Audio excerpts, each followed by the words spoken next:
All right, let's jump right in. Today, we're going to tackle a really powerful ancient idea that tries to answer a huge question. How is our messy, ever-changing world connected to something, well, something real, something permanent and true?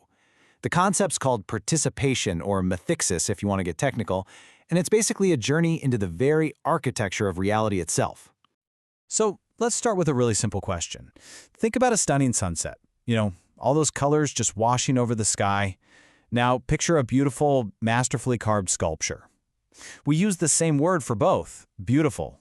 But, they couldn't be more different, right? One is just light and air, and it's gone in minutes. The other is solid stone that could last for centuries.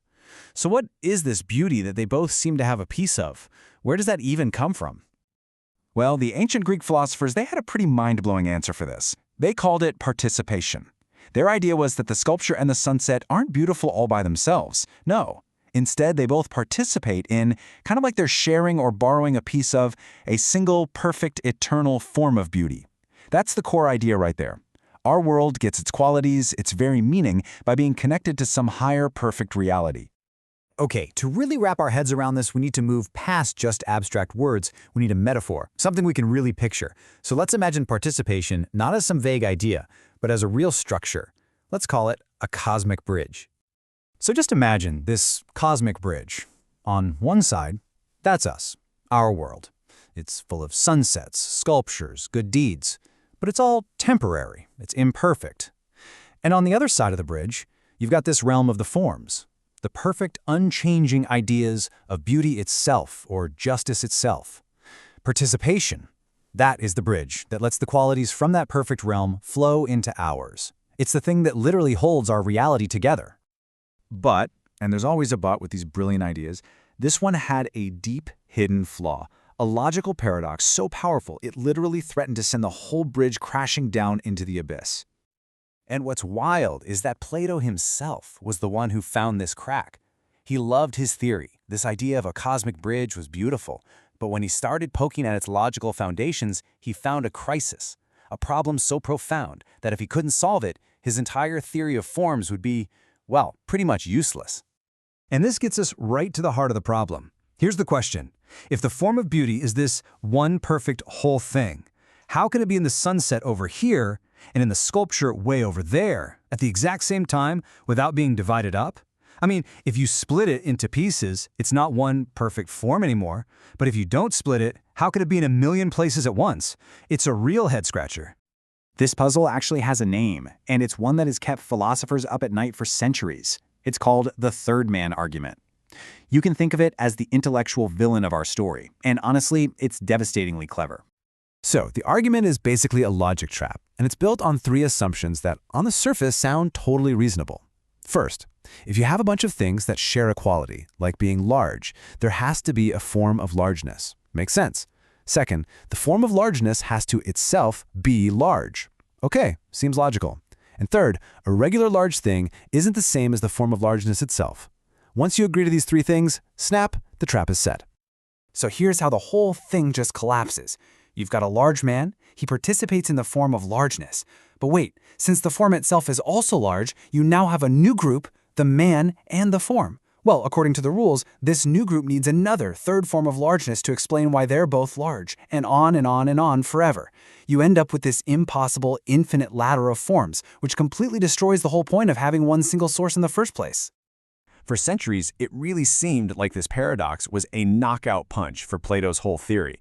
But then, much later, another philosopher came along with this incredible piece of intellectual engineering to, fix the bridge. And the hero of our story is a Neoplatonist philosopher named Proclus. He looked at the problem and realized, you can't just patch this crack. No, you have to completely re-engineer the bridge's foundation. And his solution was this absolutely brilliant three-level system that lets participation happen without setting off that dreaded infinite ladder. Okay, let's break down his system, because it's so elegant. He basically takes the old single idea of a form and splits it into three distinct jobs. At the very top, you have the amethekton, the unparticipated. This is the pure, untouchable source, like the form of beauty itself. It never comes down into our world. Then there's a middle layer, the metakomenon, the participated. Think of this like the broadcast signal, or the distributable power of the form. And finally, you have the metacone, the thing that's actually doing the participating, our sculpture, or that sunset. And this is how the system so cleverly gets around the paradox. Remember, the third man trap only works if the original form gets lumped into the group with the things.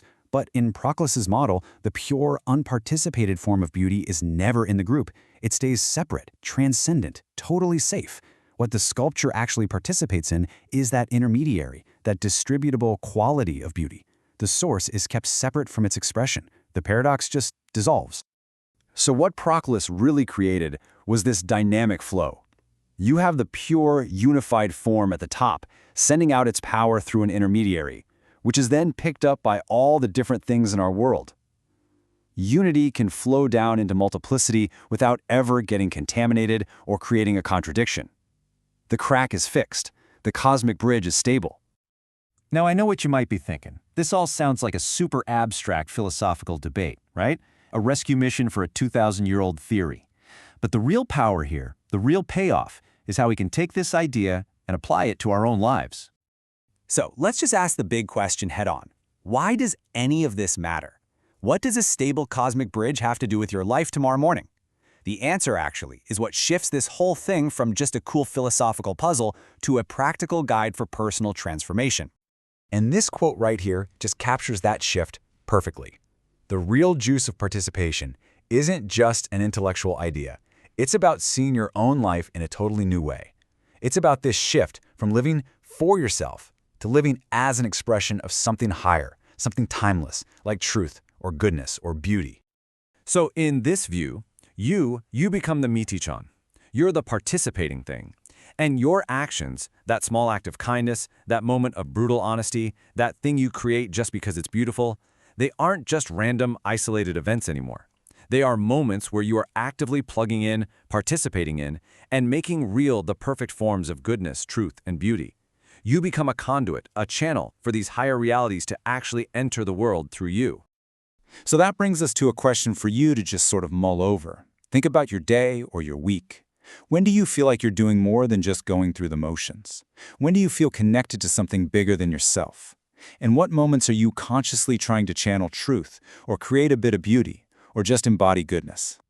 And let's end with this last, pretty powerful thought. What would actually change for you in your life if you shifted your whole perspective? If you went from seeing yourself as this isolated, separate person trying to get things for yourself, to seeing yourself as a channel through which these timeless values can flow into the world. It's a profound shift in identity. And maybe that's the ultimate personal meaning of participation.